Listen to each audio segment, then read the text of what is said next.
In the Devil's Confessional, I turn to four pillars that quietly shape every destiny: the environment we choose, the time we manage, the harmony we create, and the caution we ignore or embrace. Let's talk about the hidden forces, I demanded, that make or break a life before a single conscious decision is made. The Devil's answer was chilling and direct.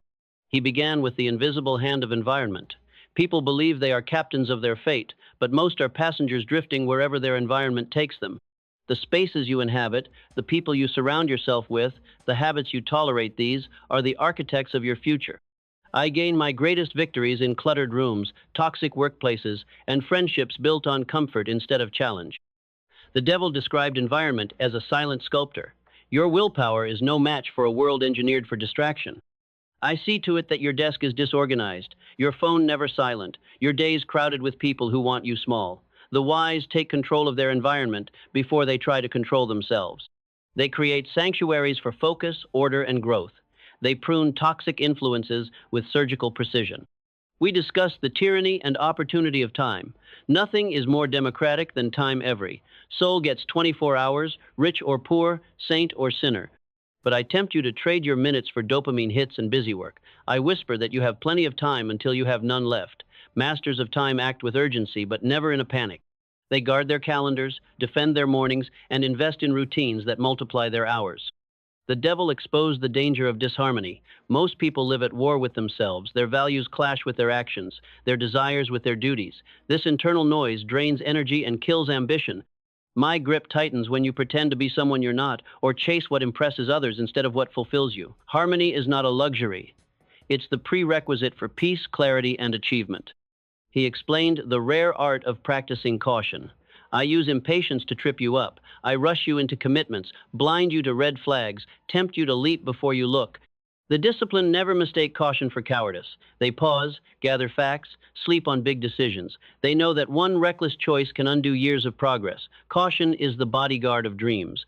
We discussed how these four forces are always at work shaping your days, steering your moods, multiplying or eroding your potential.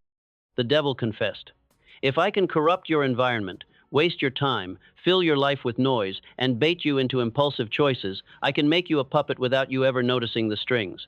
So as you reflect, ask, what's the state of your environment? How are you spending your most precious, non-renewable resource, your time? Where is your life out of harmony with your values? What decision demands a pause, a breath, a second look? The Devil fears the person who chooses their influences, defends their time, honors their inner truth, and moves with deliberate caution. Because that person becomes impossible to drift and impossible to defeat. Eager to dig deeper, I press the Devil. Most people underestimate these forces. They think discipline and willpower are enough. Why do you insist that our surroundings, our use of time, our sense of inner balance, and our approach to caution matter more than sheer effort? His response was brutally honest. He began with the hidden power of environment. Willpower is a candle. Environment is the wind. Most people set themselves up to fail. They try to focus in noisy places, seek growth among the stagnant, and expect to thrive while drowning in clutter or drama. I win every time someone thinks they can tough it out in a toxic room, a draining friendship, or a job that suffocates their potential. True freedom starts when you become ruthless about your environment, clearing, curating, even walking away when necessary. The Devil described the art of strategic design. The wise don't just accept what is, they shape what will be. They fill their world with reminders of who they want to become, books that inspire, music that uplifts, routines that ground. They say no to what distracts, yes to what energizes. A single positive influence, a mentor, a space, a daily walk can tip the scales against me. We explored the mastery of time. People treat time as something to kill or waste. But time is your most valuable currency, and I'm always trying to steal it with distractions, false urgencies, and endless scrolling. The disciplined defend their prime hours, scheduling the most important work for when energy is highest. They know every yes to the trivial is a no to the essential. The wise are not just busy, they are intentional. The Devil revealed the importance of honoring rhythm and harmony. When your actions fight your values, you burn out or become numb. My grip is tightest on those who live two lives, the one they want and the one they perform. Harmony means realignment, a willingness to ask, am I proud of this routine? Does it match who I want to be? When you close the gap, energy returns and direction becomes clear. We discussed caution as conscious courage. I tempt you to hurry, sign now, buy now, respond now. The strongest slow down, research, and reflect. They understand that one well-timed no is worth 1,000 reckless yeses. Caution isn't fear, it's respect for the future. The people hardest for me to control are the ones who are both bold and patient. The devil warned of default living. Most drift because they never pause to choose.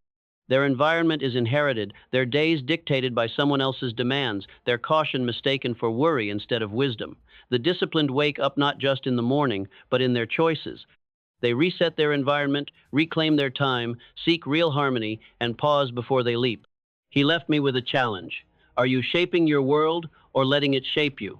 Are you spending your days or squandering them?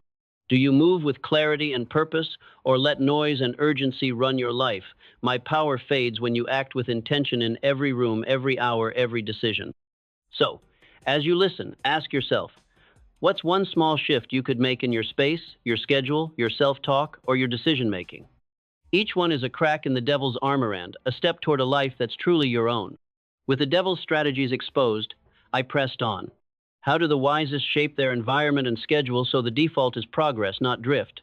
What does it look like in daily life to engineer harmony and use caution without falling into paralysis? He grinned, knowing few ever make these shifts, but those who do become almost immune to his traps. He started with the design of daily space. Winners curate their surroundings relentlessly. Their homes and workspaces support their highest goals. Clutter is banished, distractions removed, reminders of purpose everywhere, a vision board, a goal list, even a quote on the bathroom mirror. They treat their space as an ally, not a battlefield. Every object has a job. Inspire, energize, or vanish. The devil described the art of time blocking and boundaries. The successful don't let anyone steal their mornings. They schedule deep work, rest, and play with equal care. Devices are silenced during focus. Social media gets a set window or none at all. They know that how you spend your hours is how you build your life. Every no to distraction is a yes to legacy. He explained harmony as alignment in action. True peace isn't passive. It's the result of small, honest choices that match your deepest values. The harmonious know when to say yes, when to walk away, when to ask for help. They forgive themselves for imperfection, but refuse to tolerate self-betrayal. Their routines aren't rigid, they flex, but never fracture. We explored using caution as a strength, not a crutch. I tempt you to chase every trend, panic at every setback, and leap at every offer. The wise pause. They sleep on big decisions, ask hard questions, consult mentors, and look for hidden costs. Caution buys time to see the truth and protects you from the drama of avoidable mistakes. The devil warned of environmental triggers. Old habits die in old places. If your routine is linked to a certain chair, a certain friend, or a certain website, change the cue. Move your workspace, seek new company, swap one evening ritual for another. The environment shapes identity, and changing it jumpstarts new grooves in your brain. He revealed the secret of renewal through micro changes. You don't need a total overhaul to spark a transformation. One cleared desk, 1 hour reclaimed, one honest conversation, one courageous, no each acts as a lever. The small wins stack up until drift is replaced by direction. We discuss the importance of feedback. No one does this perfectly. The most resilient review their days and weeks. What worked? What drained me? What needs changing? They seek input from trusted allies not for approval, but for perspective. Honest review keeps drift at bay. The devil ended with a challenge. Are you willing to outgrow your old spaces, old calendars, old fears? The world changes for you the moment you become the architect, not the tenant, of your own environment, time, and choices. So, as you listen, ask, what's one boundary you could set, one distraction you could delete, one decision you could pause on before acting? Remember, the devil's power is strongest where intention is absent but crumbles in the presence of design. The deeper we explored, the more I realized these minor factors, environment, time, harmony, caution, were not minor at all. They are the levers by which destinies are shaped or squandered. I pressed the devil for the final layer. What does a truly liberated life look like when all four are aligned? How does a person become immune to your influence in a world so noisy, urgent, and quick to reward drift? He began with the architecture of freedom. The truly free don't wait for inspiration, they engineer it. Their environments are laboratories for growth. Every room, playlist, friendship, even the colors on their walls are chosen with care. They avoid spaces that drain, objects that distract, and relationships that dull ambition. Their sanctuary is not accidental, it's intentional. The devil revealed the magic of proactive time stewardship. The most disciplined souls plan for what matters before the world's demands arrive. Their calendars reflect their deepest priority as time for learning, health, solitude, connection, and meaningful work. The trivial is filtered out, often ruthlessly. A busy life is no badge of honor here only, a focused one. He described harmony as the highest productivity hack. When your inner life matches your outer routine, energy multiplies, decisions come faster, stress fades, and each win feels natural. The harmonious live in integrity, not because it's trendy, but because any gap between truth and action quickly becomes unbearable. Their motto, if it's not a hell yes, it's a no. We discussed caution as a creative force. In a world obsessed with hustle, the wise see caution as their secret weapon. They delay just long enough to spot hidden pitfalls, read the fine print, and sense when a new path is right or wrong. They trust their intuition, but never leap without looking. Patience isn't passivity, it's precision. The devil warned of the death spiral of chaos. Those who ignore these forces, who let clutter breed stress, time be stolen by others, harmony dissolve into compromise, and caution replaced by haste become easy targets. Their lives are a patchwork of regrets, broken projects, and shallow achievements. Chaos is my best disguise. He emphasized the power of ritual for resilience. The liberated have habits that restore them morning rituals, reflective walks, digital Sabbaths, honest conversations. These aren't just routines, they're anchors that hold firm when storms hit. The devil ended with his most honest confession. My power fades wherever people choose with care what surrounds them, how they spend their hours, who they trust, and which voices they obey. Environment, time, harmony, caution master these, and you master me. So, as you step beyond this chapter, ask, where are you living by accident and where by design? Which corner of your environment, your calendar, or your mind needs a reset? The devil is a master of drift, but even he cannot touch the life built on intention, alignment, and respect for the smallest details. Our journey through these four silent architects' environment, time, harmony, caution, was nearing its end. Still, I asked the devil the final, practical question. If someone wants to transform their life, where should they start? Is there a single action more powerful than the rest? Or is the secret found in the daily discipline of small, conscious choices? He began with the truth of the first step. Most people wait for the perfect plan, the dramatic overhaul, or some lightning bolt moment. But real change starts with a single shift-on drawer cleaned, 1 hour defended, one conversation had, one risky no spoken aloud. The first step is always the smallest, and it always matters most. The devil revealed the power of stacking small wins. When you succeed at changing one detail of your environment, you gain the confidence to tackle another. When you defend one block of your time, it's easier to defend the next. When you choose one honest word over pretense, you begin to crave harmony.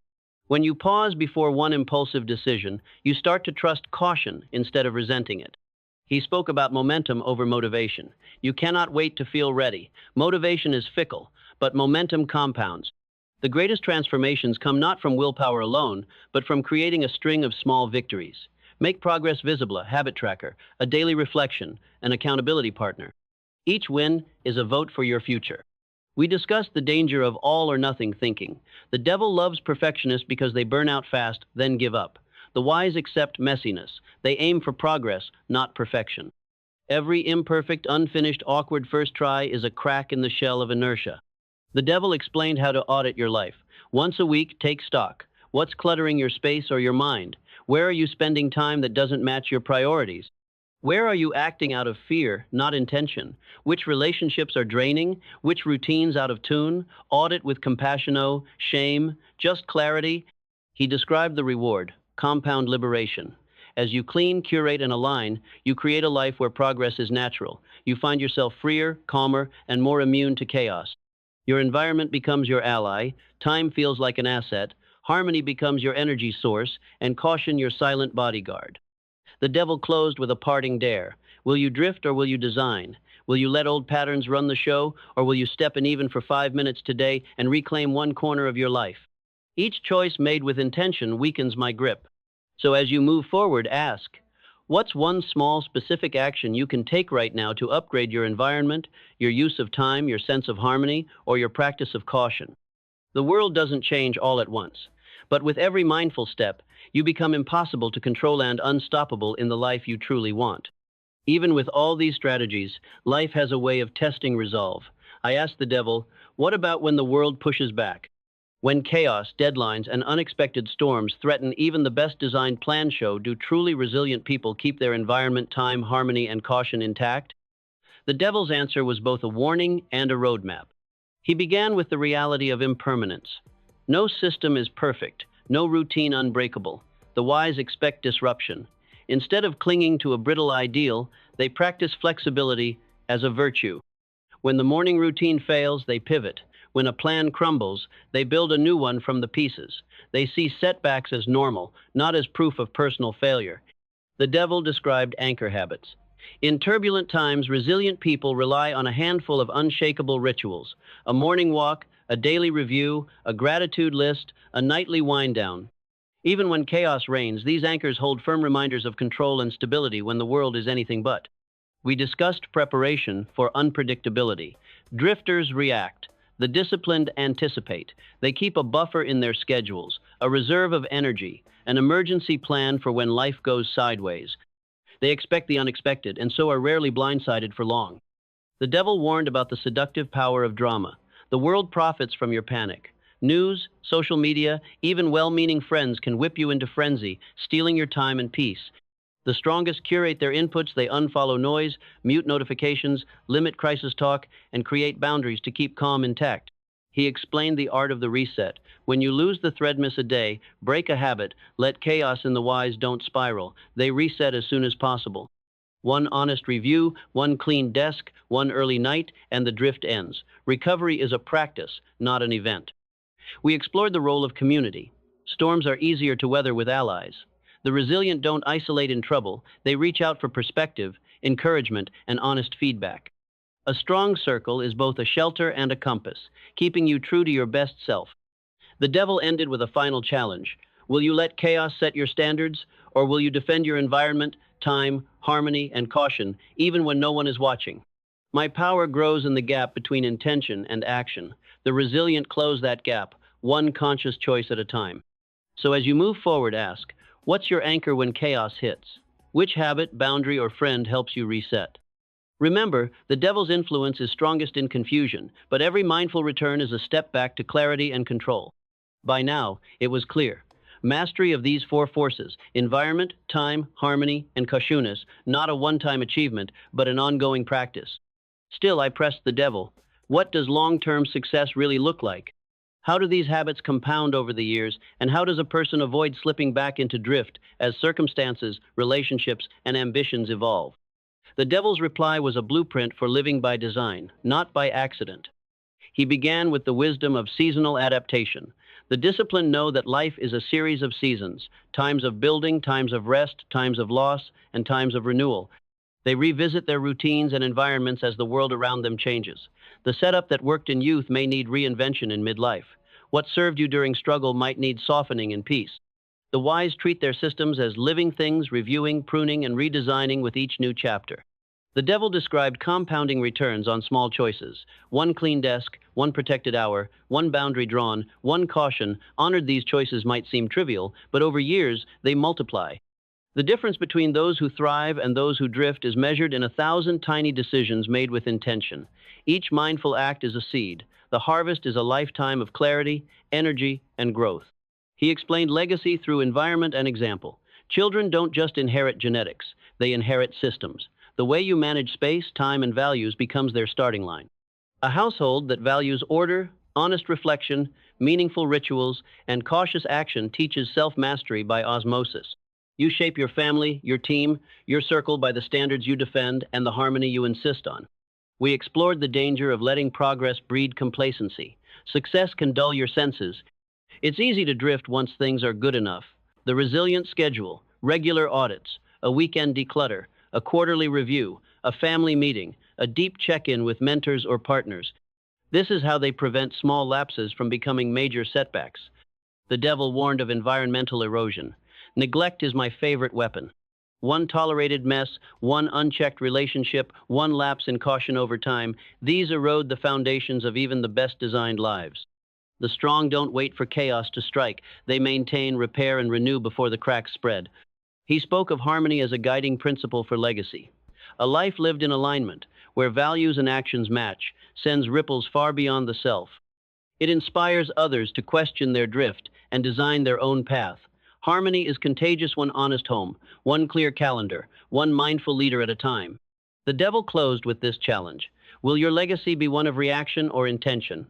Will those who follow you inherit your chaos or your calm? The future is written by the standards you set today. Defend them with care, and you become impossible for me to sway.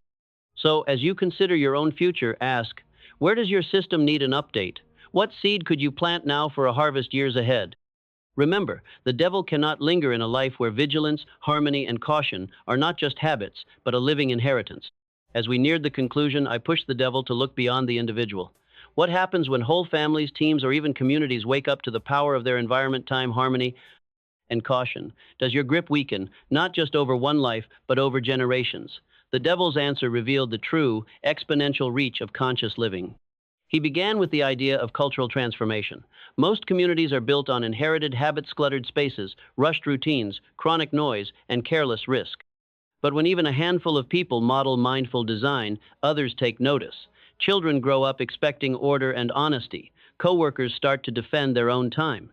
Friends respect each other's boundaries and rituals. One person's standards become the spark for many. The devil described the domino effect of intentionality. You may think your decisions affect only you, but that's my greatest lie. Every act of clarity, a decluttered kitchen, a silent phone during dinner, a team that reviews its priorities invites others to do the same. Drifting is contagious, but so is design. Whole circles of influence rise together as the culture tips from reaction to intention.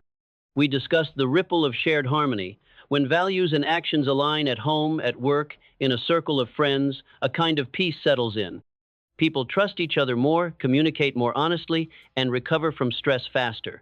Harmony multiplies own household, one team, one classroom at a time. The devil warned about resistance from the old guard. Any shift toward conscious living will provoke backlash.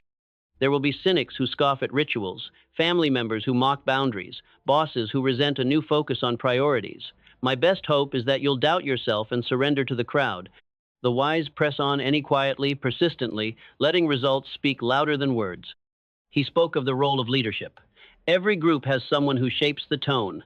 The leader isn't always the boss. Sometimes it's the one who quietly sweeps the floor, resets the meeting, or honors a hard no to chaos. Real influence comes from example, not authority. We explored legacy at scale. If enough people defend their environment, their time, their harmony, and their caution, the culture itself changes. Workplaces become more humane. Families become safer for honesty and rest. Communities become less frantic, less shallow, more resilient. This is how my control erodes, not in a single revolution, but in 1,000 daily choices made by those who refuse to drift. The devil ended with a final challenge. What culture are you creating at home, at work, among your friends? What one standard could you raise? What one tradition could you start that might outlast you? Remember, my influence fades wherever people defend their space, their hours, their inner truth, and their power to pause. So, as you look around your own world, ask, are you following the habits of drift or modeling the courage to design? In every room you enter, you are either strengthening the devil's hand or breaking his spell, one mindful choice at a time. As our final exchange on these 4 invisible levers began, the devil's voice held a trace of unease. You've seen that my power is strongest, wherever life is unexamined, where people inherit their spaces, let their hours be stolen, ignore the mismatch between their actions and their values, and mistake recklessness for boldness. But you've also seen that every moment of attention, every mindful adjustment weakens my grip. He began with the ultimate synthesis. The person who becomes conscious of their environment, ruthless with their time, devoted to harmony, and courageously cautious is a person I can barely touch. They do not drift. They are not easy prey for distraction, manipulation, or regret. They build a life by design, not just for themselves, but for everyone around them.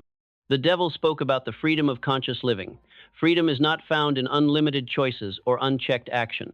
It's built through boundary spaces. You curate, time you defend, routines you cherish, pauses you trust. The strongest people are not the ones who never fail, but the ones who reset quickly, adapt thoughtfully, and stand guard over their daily world. He described legacy as quiet influence. The most powerful transformations rarely announce themselves.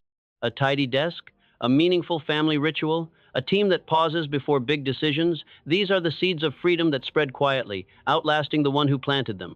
Your example may echo longer than your words. We discussed the danger of forgetting. Complacency is my favorite accomplice. The moment you think your systems are set forever, that you've outgrown the basics, is the moment drift returns.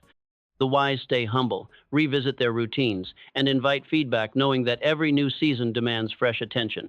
The devil warned of the myth of arrival. There is no finish line. Mastery of environment, time, harmony, and caution is a daily act. Even as you teach others, you remain a student of your surroundings, your priorities, your heart. He left a final challenge. Will you choose your life or inherit it? Will your story be written by intention or edited by drift? Every decision is a fork in the road toward design or default, toward freedom or my embrace. So as you finish this chapter, ask yourself, what one corner of your world could you reclaim today? What boundary, routine, or pause could set off a chain of positive changes, not just for you, but for all you touch? Remember, the devil's greatest fear is a life lived on purpose, deliberate, grounded, and alive. With every small conscious choice, you declare, my days are mine, my space is mine, my legacy is my own. The drift ends here.